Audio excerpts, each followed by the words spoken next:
Varanasi gangrape case में अब नया एंगल सामने आ चुका है।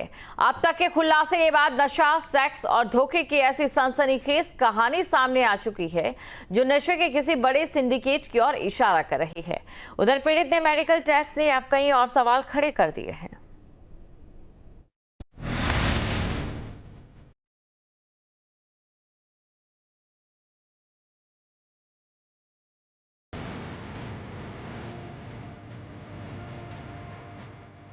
वाराणसी गैंगरेप कांड में नया मोड़।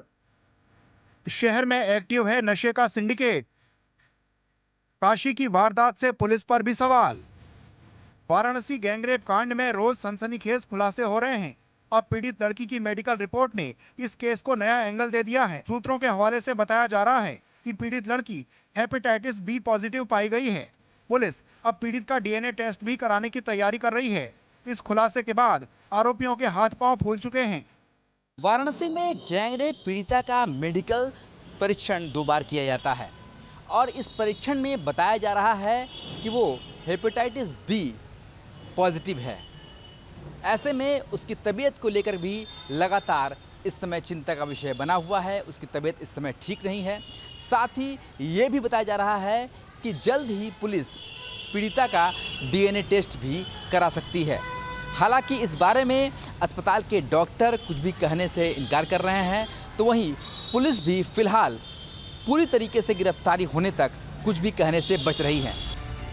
नशे के सौदागरों के गिरोह की ओर साफ साफ इशारा कर रही है, जो लड़कियों को अपना शिकार बना रहा है। पीड़ित लड़की के पिता भी इस ओर इशारा कर चुके हैं। साथ ही पुलिस भी इससे जुड़े सबूत खंगाल रही है। इस बात से इनकार नहीं किया जा सकता कि इस पूरे प्रकरण में नशा जो है वो केंद्र में रहा है।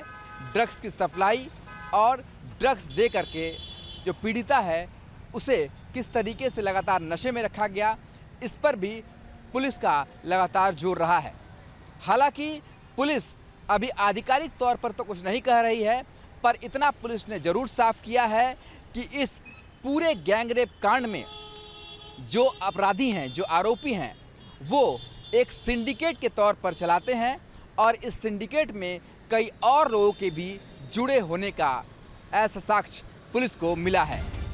नशे की हालत में 7 दिनों तक पीड़ित के साथ हैवानियत की हदें पार होती रही। पीड़ित लड़की जब वापस लौटी तो वो नशे में पूरी तरह डूब चुकी थी, जो साफ इशारा कर रहा है कि कोई बड़ा सिंडिकेट पुलिस की नाक के नीचे काम कर रहा है और काशी के युवाओं को अपना शिकार बना रहा है। ड्रग रैकेट बनारस में पांव पसार रहा है। ये हम लोग को बतौर अधिवक्ता ये संज्ञान में आ रहा है। गंगा जी के किनारे किनारे ड्रग रैकेट एकदम हावी हैं। होटलों में ड्रग सप्लाई हो रहे हैं। और आपको ये बता दें कि जो पुलिसिंग है, थाने जो एक्जाई होता है, एक्जाई आप समझते हैं, थाने का जो फिक्स रकम होता है वो नशे के कारोबार करने वाले ही ज़्यादा देते हैं।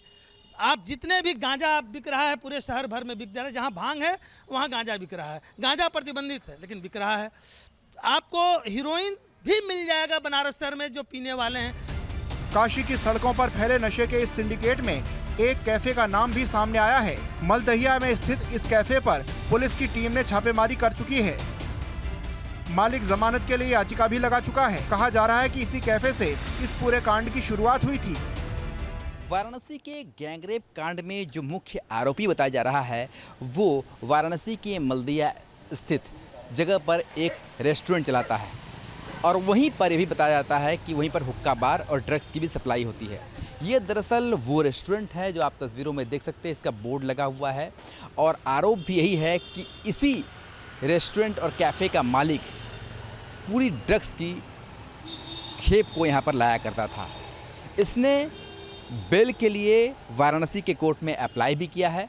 हालांकि उसकी जो सुनवाई है वो 15 अप्रैल को होगी और ये मुख्य आरोपी बताया जा रहा है जो वाराणसी में मलदहिया इलाके में इसका ये कैफ़े है। यहीं पर हुक्का बार भी चलता है जैसा कि बताया गया था।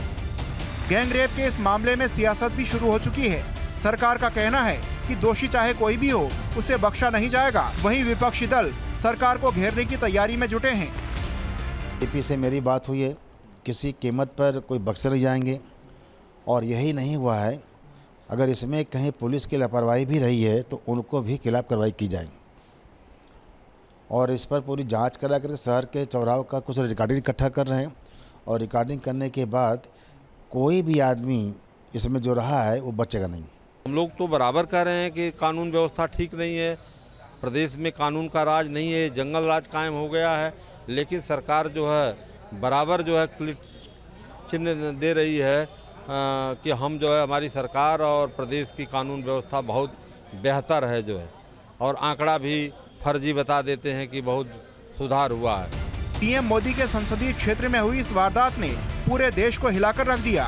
खुद पीएम मोदी दोषियों पर सख्त कार्रवाई के आदेश दे चुके हैं, लेकिन गैंगरेप की इस वारदात ने पुलिस को कटघरे में जरूर खड़ा कर दिया है। अभी तक पुलिस के कोई भी अधिकारी कैमरे के सामने आकर कुछ भी बोलने से कतरा रहे हैं। उन्हें लगता है कि अभी अगर कैमरे के सामने आकर कुछ बोलेंगे तो ये खबरें और भी ज़्यादा सुर्खियां बनेंगी। वो इंतजार कर रहे हैं कि कब पूरा मामला क्रैक हो और उसके बाद वो कैमरे के सामने आकर बयान दे।